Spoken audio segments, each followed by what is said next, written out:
नमस्कार, बहुत बहुत स्वागत है आपका। NSC 9 न्यूज देख रहे हैं आप। मैं हूं आपके साथ नया और इसी के साथ करते हैं बुलेटिन का आगाज। प्रधानमंत्री नरेंद्र मोदी ने गुरुवार को अपने आवास लोक कल्याण मार्ग पर भारतीय AI स्टार्टअप्स के साथ एक राउंड टेबल की अध्यक्षता की। इस बैठक में अगले महीने में भारत में होने वाले इंडिया AI इम्पैक्ट समिट 2026 से पहले 12 भारतीय AI स्टार्टअप्स ने हिस्सा लिया, जिन्होंने समिट में AI for all global impact challenge के लिए क्वालिफाई किया है।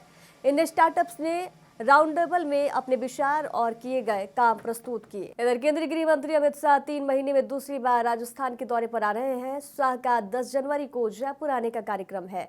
शाह राजस्थान पुलिस अकादमी में हाल ही में चयनित हुए 10,000 पुलिस कांस्टेबल को नियुक्ति पत्र बांटेंगे।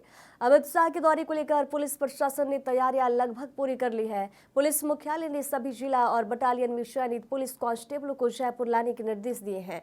इस कार्यक्रम में मुख्यमंत्री भजन लाल शर्मा, गृह राज्य मंत्री जवाहर बेढम सहित अन्य मंत्री CS और श्रीनिवास, DGP राजीव शर्मा सहित अन्य पुलिस अधिकारी भी मौजूद। दिल्ली हाईकोर्ट ने कांग्रेस, आम आदमी पार्टी और अन्य पर BJP नेता दुष्यंत कुमार गौतम को अंकिता भंडारी मर्डर केस से जोड़ने वाला कंटेंट पोस्ट करने पर रोक लगा दी है। इस पर उत्तराखंड के मुख्यमंत्री पुष्कर सिंह धामी ने कहा है, कानूनी कार्रवाई अपने स्तर पर चलती रहेगी।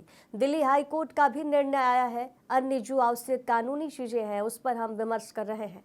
राज्य का काफी समय बर्बाद किया गया है। क्या स्ट्रिक्ट एक्शन इसको लेकर के सरकार लेगी, क्योंकि पूरा प्रदेश के माहौल को खराब करने का काम किया गया जिस तरीके से? देखिए, कानूनी कार्रवाई अपने स्तर पर चलती रहेगी। उसमें दिल्ली हाईकोर्ट का भी निर्णय आया है। यहाँ भी SIT जांच कर रही है और हम अन्य भी जो कानूनी जरूरी चीजें हैं उस पर हम पूरी तरह से विमर्श कर रहे हैं और विमर्श करने के बाद उस पर हम अपने स्तर से जो सरकार के स्तर पर निर्णय लेना है, जो अंकिता के माता पिता का जो हमको कहा है उस पर हम निर्णय लेंगे। लेकिन कानूनी कार्रवाई अपनी तरफ चलती रहेगी। हाँ, यह है कि जिसके कारण से प्रदेश का पिछले 15 दिनों से ज्यादा समय तक समय बर्बाद हुआ है। राज्य की इतनी सारी योजनाएं चल रही थी, लोगों को उससे भ्रमित करने का काम हुआ है, लोगों को रोकने का काम हुआ है, कहीं न कहीं किसी न किसी प्रकार से अवरोध पैदा करने का काम हुआ है। तो उन्हें उत्तराखंड की जनता से माफी मांगनी चाहिए। इधर कोलकाता में IPAC ऑफिस पर ED के रेड को लेकर पश्चिम बंगाल के मुख्यमंत्री ममता बनर्जी ने भाजपा पर तीखा हमला बोला है। ममता बनर्जी ने कहा कि अगर आप हमसे लड़ नहीं सकते तो बंगाल क्यों आ रहे हैं? हमें लोकतांत्रिक तरीके से हराइए। आप एजेंसियों का इस्तेमाल करके हमारे कागजात, हमारी रणनीति, हमारे वोटर्स, हमारे डेटा और हमारे बंगाल को लूटने के लिए कर रहे हैं। उन्होंने आगे कहा कि इस तरह की कार्रवाइयों से भाजपा को कोई फायदा होने वाला नहीं है। ममता बनर्जी ने यह दावा किया कि ये सब करके भाजपा को जितनी भी सीटें मिल रही हैं वे घटकर शून्य हो जाएंगी। चुनाव का स्ट्रैटेजी पूरा छीन के लिया, एक क्राइम है। अगर आप हमारे साथ लड़ने नहीं सकते हैं तो अब क्यों हम बंगाल में आते हैं? आप हिम्मत से काम लो। आप लोकतंत्र पुलिस प्रोसेस में जीतो। आप एजेंसी लगा के हमारा पेपर लूट करते हैं, करते लूट, बोलते झूठ। हमारा पेपर लूट करते हैं, हमारा स्ट्रैटेजी लूट करते हैं, हमारा डेटा लूट करते हैं, हमारा वोटर लूट करते हैं, हमारा बंगाल को लूट करते हैं, हमारा भाषा को लूट करते हैं। क्या है आप लोगों के लिए भविष्य? इससे और भी खराब होगा। जितना भी सीट आपको मिलना चाहिए था, इससे तो अब जीरो में आ जाएगा। I am sorry mister Amit Shah and mister prime minister, please control your home minister. Tamil Nadu के उप मुख्यमंत्री उदयनिधि स्टालिन ने पोंगल गिफ्ट हैम्पर योजना के तहत राज्यवासियों को नगद सहायता राशि वितरित की है। उदयनिधि स्टालिन ने इस अवसर पर कहा कि मैं सभी को पोंगल की शुभकामनाएं देता हूं। राज्य सरकार के त्योहारों के लिए कल्याणकारी उपायों के तहत अगले 5 दिनों में पूरे तमिलनाडु में सभी लोगों को पोंगल गिफ्ट हैम्पर बांटे जाएंगे। इस वितरण का मकसद ये सुनिश्चित करना है कि हर परिवार खुशी से पोंगल का त्योहार मना सके। पोंगल गिफ्ट हैम्पर योजना राज्य सरकार की सामाजिक कल्याण पहल का हिस्सा है, जिसका उद्देश्य त्योहारों पर नागरिकों की आर्थिक सहायता करना है। इधर फैज इलाही मस्जिद के पास अतिक्रमण हटाने के बाद पुलिस पर पत्थरबाजी की घटना हुई है, जिसमें 5 पुलिसकर्मी घायल हुए हैं। इस मामले पर भाजपा के नेता गौरव भाटिया ने बयान दिया। कहा कि दिल्ली उच्च न्यायालय के आदेश के बाद अतिक्रमण हटाया गया है और ये कार्रवाई संविधान और न्यायालय की आस्था के अनुरूप थी। भाटिया ने कहा कि हर नागरिक को संविधान और सर्वोच्च न्यायालय में आस्था रखनी चाहिए, लेकिन जब पुलिसकर्मियों और अधिकारियों पर पत्थरबाजी होती है तो ये बेहद अफसोसजनक और चिंताजनक बात है। उन्होंने सवाल उठाया कि इन लोगों को राजनीतिक सह कौन दे रहा है। भाटिया ने कांग्रेस अध्यक्ष राहुल गांधी पर भी निशाना साधा और पूछा कि क्या उन्हें या उनकी पार्टी को दिल्ली उच्च न्यायालय और संविधान में आस्था नहीं है, जब उनके नेता इमरान मसूद कहते हैं मुसलमानों को प्रताड़ित किया जा रहा है। तुर्कमान गेट में जहां अवैध अतिक्रमण हो रखा है, वहां दिल्ली उच्च न्यायालय के आदेश के बाद कार्रवाई की गई और अतिक्रमण को हटाया गया। इसके बाद जिस तरह से पुलिस पर, वर्दी पर पत्थरबाजी की गई और 5 पुलिसकर्मी घायल हुए हैं, ये बेहद ही अफसोसजनक है और चिंताजनक है। और ये बड़े सवाल उठाता है उन पत्थरबाजों पे भी जो भारत के आदर्श नागरिक नहीं है, जिनकी कानून में आस्था नहीं है, जो जंगल राज में विश्वास करते हैं और जो पूरी तरह से अराजक है। और मैं बड़ी स्पष्टता से एक बात कहूंगा, भारत का हर नागरिक संविधान में, सर्वोच्च न्यायालय में, उच्च न्यायालय में आस्था रखता है और सरकार का होता है जिसका स्वागत भारत का नागरिक करता है, दिल्ली के नागरिक करते हैं। लेकिन आज सवाल यह है कि जब दिल्ली उच्च न्यायालय का आदेश है कि अतिक्रमण हटाया जाए, सरकारी जमीन पर बारात घर बनेगा, पार्किंग बनेगी और कोई जवाबदेही नहीं होगी। न्यायालय कहता है हटाओ, जब पुलिसकर्मी, जब अफसर जाते हैं हटाने तो उन पे पत्थर बरसाए जाते हैं। और इनको राजनीतिक शह कौन दे रहा है, ये बड़ा सवाल है। ये बड़े दुख की बात है। राहुल गांधी जो संविधान हाथ में पकड़ते हैं, उनके लीडर इमरान मसूद क्या कहते हैं? मुसलमानों को प्रताड़ित किया जा रहा है। मैं पूछना चाहता हूं राहुल गांधी से, क्या दिल्ली उच्च न्यायालय में, संविधान में आपकी आस्था नहीं है, आपकी पार्टी की आस्था नहीं है? ये पार्टी के वर्कर हैं या गुम्बेबाज हैं? ये अराजक तत्व बताएंगे कि सरकार क्या काम करे, दिल्ली उच्च न्यायालय के आदेश का पालन हो या ना हो। कांग्रेस के ही दूसरे नेता संदीप दीक्षित, पूर्व सांसद रहे हैं, ये भी यही बात कहते हैं खास धर्म के लोगों को भारतीय जनता पार्टी टारगेट कर रही है। पत्थरबाजों की निंदा करने की हिम्मत ना राहुल गांधी में, ना इमरान मसूद में, ना संदीप दीक्षित में। ये खड़े हैं अराजक तत्वों के साथ, पत्थरबाजों के साथ। ये बड़ी दुख की बात है। और इसीलिए राहुल गांधी कहते हैं, रेवंत रेड्डी कहते हैं, कांग्रेस तो मुस्लिम पार्टी है। जब सरकार ठोस कार्रवाई करती है, वो धर्म देख के कार्रवाई नहीं होती है। अगर कोई अतिक्रमण करता है, वो कोई भी व्यक्ति क्यों ना हो, किसी भी धर्म का क्यों ना हो, सर्वोच्च न्यायालय और उच्च न्यायालय के आदेशों का पालन होना चाहिए और कार्रवाई मजबूत होनी चाहिए।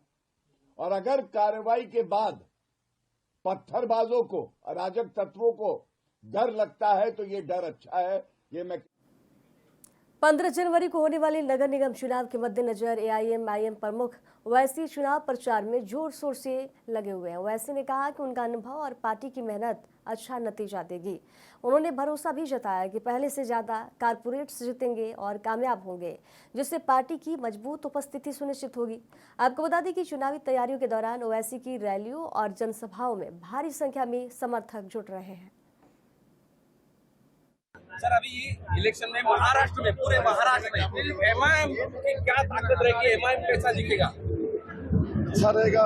हमको यकीन है कि पहले से ज्यादा हमारे कॉर्पोरेटर्स जीतेंगे, कामयाब होंगे। 2-3 सत्ताधारी।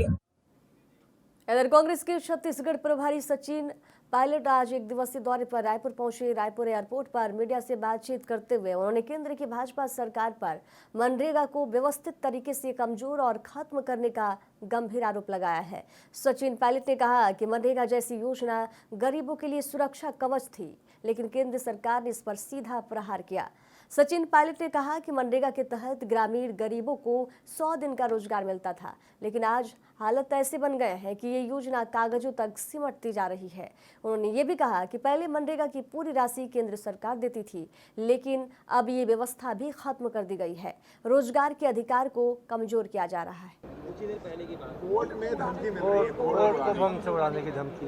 देखिए, ये मुझे लगता है सुरक्षा के इश्यूज हैं, इसमें स्टेट गवर्नमेंट और भारत सरकार को गंभीरता से लेना चाहिए।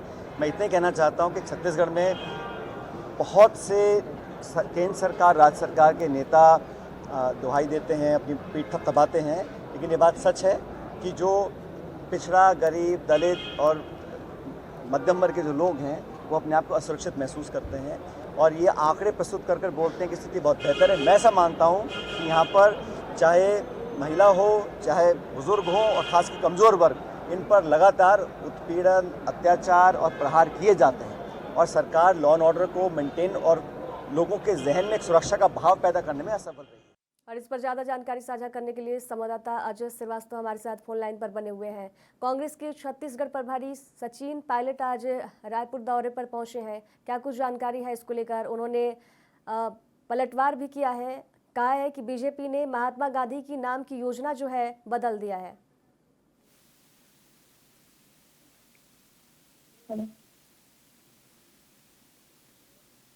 हेलो अजय श्रीवास्तव जी, आवाज पहुंच रही है मेरी?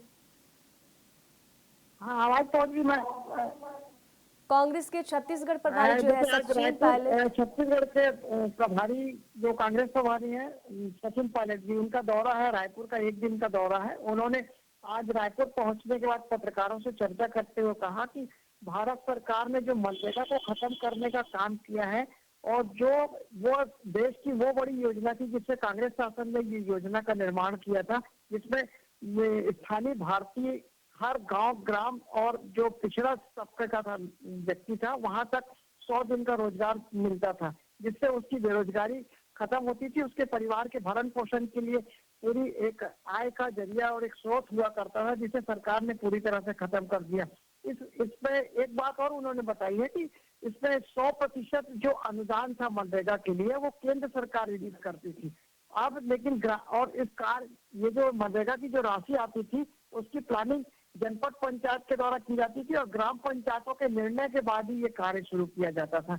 लेकिन केंद्र सरकार जो वर्तमान में मोदी सरकार ने इसे सेंट्रलाइज कर दिया है और इसका फंड भी अब केंद्र सरकार के हाथ में आ गया है, जिससे देश सहित अन्य छत्तीसगढ़ सहित देश के अन्य ग्रामीण क्षेत्रों में जहां पर रोजगार उपलब्ध होते थे मनरेगा के तहत, वो रोजगार नहीं मिलेंगे और जो निम्न तबके के जो लोग हैं, जो स्थानीय जो खेतीहर मजदूर हैं, उनको इन सब रोजगार न प्राप्त होने से उनकी आय में कटौती होगी और बेरोजगारी बढ़ेगी और साथ में गरीबी का भी जो ग्राफ है वो धीरे धीरे बढ़ेगा। इसको लेकर उन्होंने सीधा सीधा आरोप लगाया कि केंद्र सरकार गरीबों का हित नहीं करके अहित कर रही है और जो पुरानी केंद्र सरकार की जो योजनाएं हैं उनको समाप्त कर रही है और महात्मा गांधी के नाम को लेकर इनके मन में कहीं ना कहीं भय है, इसलिए वो हर कार्य से महात्मा गांधी का नाम हटा रहे हैं। इधर राजस्थान कांग्रेस अध्यक्ष गोविंद सिंह डोटासरा ने कांग्रेस के मनरेगा बचाओ संग्राम अभियान पर भाजपा सरकार के बदलाव पर तीखा हमला किया। डोटासरा ने कहा कि नाम बदलना कोई बड़ी बात नहीं होती, क्योंकि उनकी विचारधारा नाथूराम गोडसे से जुड़ी है। लेकिन सवाल यह है कि जो यूपीए सरकार के समय काम का अधिकार दिया गया था उसमें बड़ा बदलाव किया गया है। पहले 90% पैसा केंद्र सरकार देती थी और अब 10% राज्य सरकार। अब 5,000 करोड़ रुपए केंद्र सरकार राजस्थान को 2 साल से नहीं दे पा रही है। ऊपर से राज्य सरकार को बड़ा हिस्सा देना पड़ेगा, जिसका मतलब ये है कि राज्य सरकार इतना पैसा नहीं दे पाएगी। केंद्र सरकार अब तय करेगी कहाँ काम की आवश्यकता है और वहाँ बजट दिया जाएगा। जो अधिकार सोनिया गांधी और मनमोहन सिंह ने दिया था उसे खत्म कर दिया गया। देखिए, नाम तो कोई बड़ी बात नहीं है, क्योंकि इनकी विचारधारा नाथूराम गोडसे की विचारधारा और हमारे महात्मा गांधी जी की विचारधारा है, इसलिए हमने महात्मा गांधी जी का नाम दिया था। ये दूसरा नाम दें, हमें कोई बात नहीं है। बट सवाल ये है कि जो यूपीए सरकार के समय राइट टू वर्क, काम का अधिकार दिया गया था और 90% पैसा केंद्र की सरकार देती थी और 10% पैसा राज्य सरकार देती थी, उन दोनों चीज़ों में महत्वपूर्ण बदलाव किया गया है। और मैं समझता हूं कि ये दिखाने के लिए कह दिया कि 100 दिन के बजाय 125 दिन, जब औसत रेशियो ही जो है वो 30-35 दिन नहीं आ रहा है, तो ये 125 दिन किसके लिए कर रहे हैं? 5,000 करोड़ रुपए केंद्र की सरकार नरेगा के राजस्थान के दे नहीं रही है, 2 साल से बकाया पड़े हैं, और ऊपर से 40% जो है वो बजटरी प्रावधान हिस्सा जो है वो राज्य सरकारों को देना पड़ेगा। यानी राज्य सरकारें कोई भी इस कानून के तहत गरीब को रोजगार नहीं दे पाएंगी, ये इन्होंने व्यवस्था कर दी है। दूसरी इन्होंने ये किया है कि जो काम मांगने पे जो अधिकार था या बेरोजगारी भत्ते का जो अधिकार था वो खत्म कर दिया गया है। अब केंद्र सरकार ये तय करेगा, नीचे ग्राम पंचायतें तय नहीं करेंगी, काम मांगने वाला काम का अधिकार प्राप्त नहीं कर सकेगा। केंद्र सरकार तय करेगी कि कहाँ काम की आवश्यकता, वहाँ बजट दिया जाएगा। तो मैं समझता हूँ एक तरीके से नाम ही नहीं पलटा गया है, इस कानून को राइट टू वर्क जो कानून सोनिया गांधी जी, मनमोहन सिंह जी ने दिया था, उसको खत्म कर दिया गया है। 45 दिन का AICC से हमारे पास अभियान आया है, आज हम आगाज कर रहे हैं, तैयारी बैठक कर रहे हैं।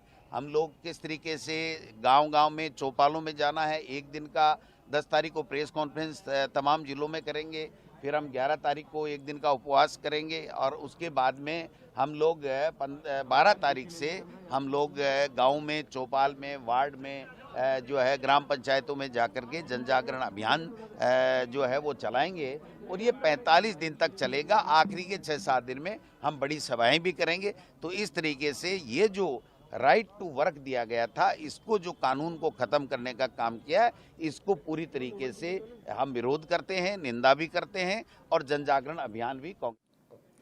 इधर कांग्रेस ने मनरेगा बचाओ अभियान के लिए तैयारियां शुरू कर दी है। जयपुर में बैठक के दौरान कांग्रेस के प्रदेश अध्यक्ष गोविंद सिंह डोटासरा और विधानसभा में नेता प्रतिपक्ष टीकाराम जूली समेत कई नेता मौजूद रहे। जूली ने कहा कि केंद्र में जब हमारी सरकार थी तब सोनिया गांधी के नेतृत्व में मनमोहन सिंह द्वारा ये कानून लागू किया गया।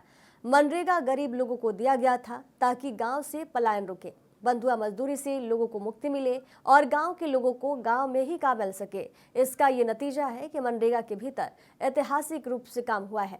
योजना का नाम बदलने पर नेता प्रतिपक्ष ने कहा है कि धीरे धीरे तो इन्होंने सबसे पहले इसका नाम बदलने का नाटक रचा।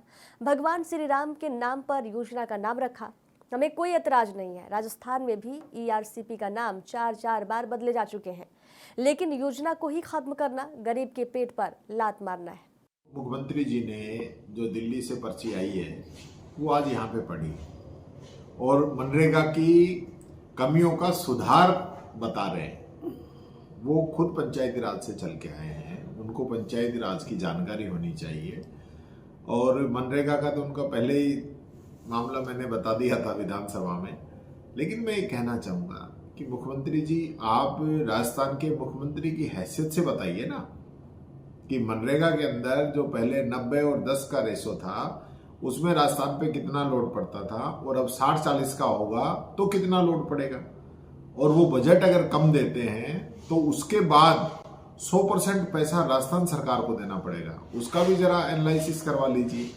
आप पहले ही घाटे में चल रहे हैं, पहले ही कर्जे में आपकी सरकार है, आप जो योजनाएं हैं उनका लाभ आम जन तक नहीं पहुंचा पा रहे हैं। पेंशन तक के लिए लोगों को इंतजार करना पड़ रहा है। पूरा जो आपका स्ट्रक्चर है फाइनेंस का वो बिगड़ा हुआ है। उसके बावजूद आप जो है मनरेगा का जो नया कानून है उसकी आप तारीफें कर रहे हो, उसकी आप उपलब्धियां बता रहे हो।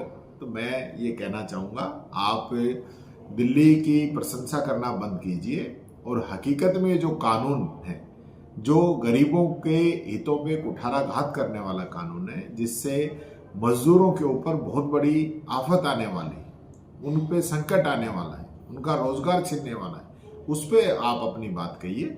ये मैं आपसे उम्मीद करता हूं कि आप जरूर इस पे अपनी बात रखें। इधर धौलपुर जिले के मनिया थाना क्षेत्र में गुरुवार सुबह एक भीषण सड़क हादसे में 35 वर्षीय बाइक सवार युवक की मौत हो गई।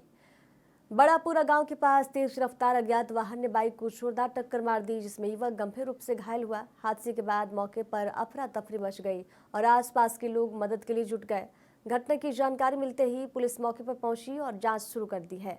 शव को पोस्टमार्टम के लिए भेज दिया गया है और पुलिस अज्ञात वाहन चालक की तलाश कर रही है। अंबाला की पूर्व विधायक प्रत्याशी लतिका महंत ने अंबाला में सक्रिय कथित भू माफिया के खिलाफ मोर्चा खोलते हुए चंडीगढ़ प्रेस क्लब में प्रेस कॉन्फ्रेंस की।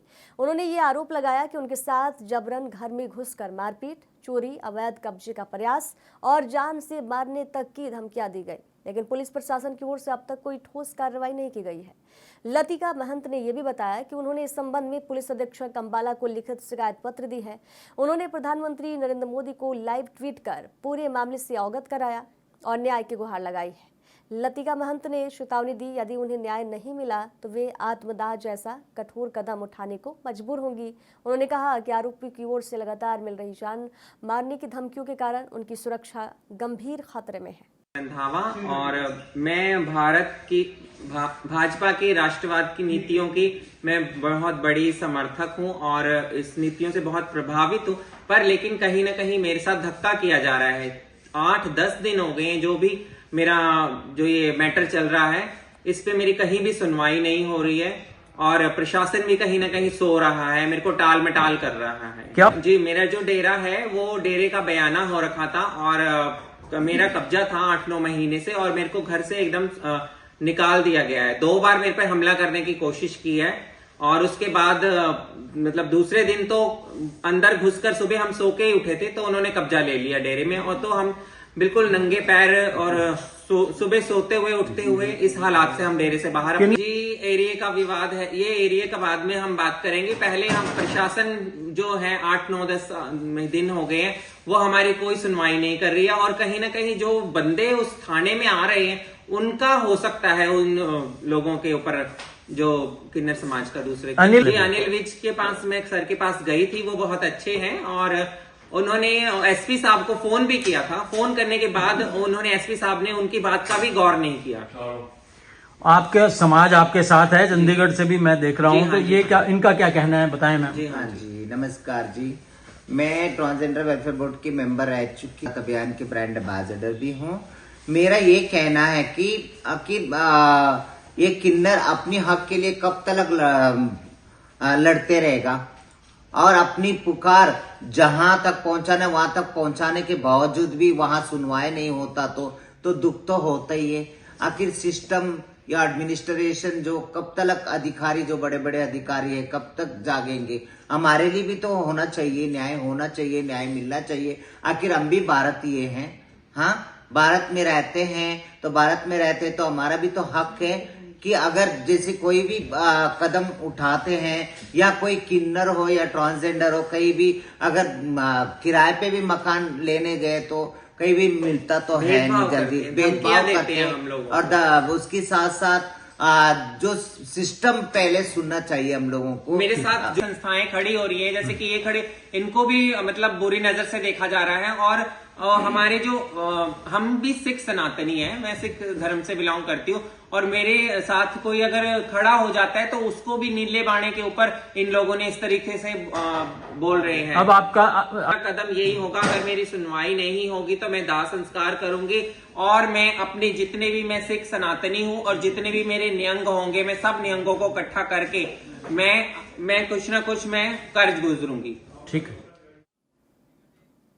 गंभीर रूप से बीमार बच्चों को अत्याधुनिक और विश्व स्तरीय क्रिटिकल केयर उपलब्ध कराने के लिए फोर्टिस हॉस्पिटल मोहाली ने एक बड़ी पहल की है और advance paediatric intensive care unit यानी कि PICU की शुरुआत की है। ये समर्पित यूनिट नवजात शिशुओं से लेकर किशोर और टीन एज बच्चों तक के लिए 24/7 विशेष देखभाल प्रदान करेगी। अस्पताल का कहना है कि ये कदम फोर्टिस मोहाली को पीडियाट्रिक केयर के सेंटर ऑफ एक्सीलेंस के रूप में मजबूत करेगा और गंभीर बीमार बच्चों के बेहतर इलाज की सुविधा देगा।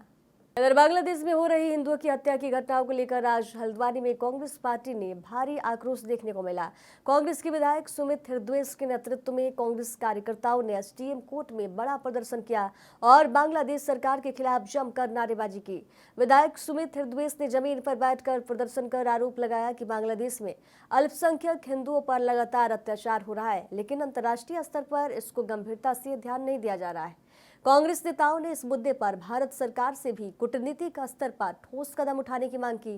प्रदर्शन के बाद कांग्रेस कार्यकर्ताओं ने एसडीएम के माध्यम से राष्ट्रपति को ज्ञापन भेजा, जिसमें बांग्लादेश में हो रही हिंसा को तत्काल रोकने और वहां के हिंदुओं की सुरक्षा करने की अपील की गई है। देखिए, जैसा कि हम जानते हैं कि बांग्लादेश में जिस तरीके से हमारे हिंदू भाइयों की लगातार निरंतर हत्या होती जा रही है, उनका शोषण किया जा रहा है, हम लोग आज भारत सरकार से ये मांग करते हैं कि भारत सरकार हमारे जो बांग्लादेश में रह रहे हिंदू हैं उनकी रक्षा करना सुनिश्चित करे।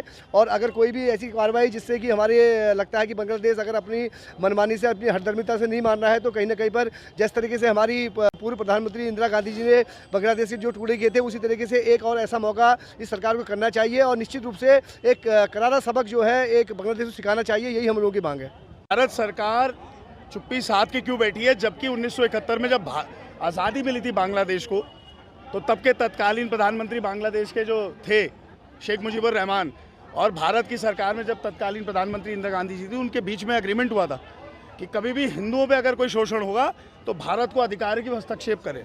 आज हम भारत सरकार से मांग करते हैं कि वहाँ पे जो हिंदुओं पे, अल्पसंख्यकों पे अत्याचार हो रहा है, उसके लिए अंतर्राष्ट्रीय जो संयुक्त राष्ट्र संघ है उसमें तो आवाज़ उठाएं, इंटरनेशनल कोर्ट ऑफ जस्टिस में भी जाएं, लेकिन साथ ही साथ कड़ी चेतावनी देकर जो ट्रेड और जो हम व्यापार बांग्लादेश के साथ करते हैं उसमें अंकुश लगाने का काम करें, उसे बंद करने का काम करें, जब तक हमारे हिंदू भाई बहन, माँ बेटियां वहाँ सेफ नहीं। प्रधानमंत्री जो वहाँ की शेख हसीना थी उसे भारत में पनाह दी गई। नहीं, पनाह दे रखी आपने शेख हसीना को, वो अलग विषय है, लेकिन जो आज बांग्लादेश में हो रहा है वो कतई भी हम लोग को स्वीकार नहीं है, सभ्य समाज को स्वीकार नहीं है। मानवता को झंझोर देने वाली वहाँ पे हमने दृश्य देखे हैं। अवश्य भारत सरकार को हस्तक्षेप करना चाहिए। आज हम अपनी स्वर्गवासी आयरन लेडी पूर्व प्रधानमंत्री इंदिरा गांधी जी को याद करते हैं। मैं आदरणीय प्रधानमंत्री जी से कहना चाहता हूं कि प्रेरणा लें उनसे।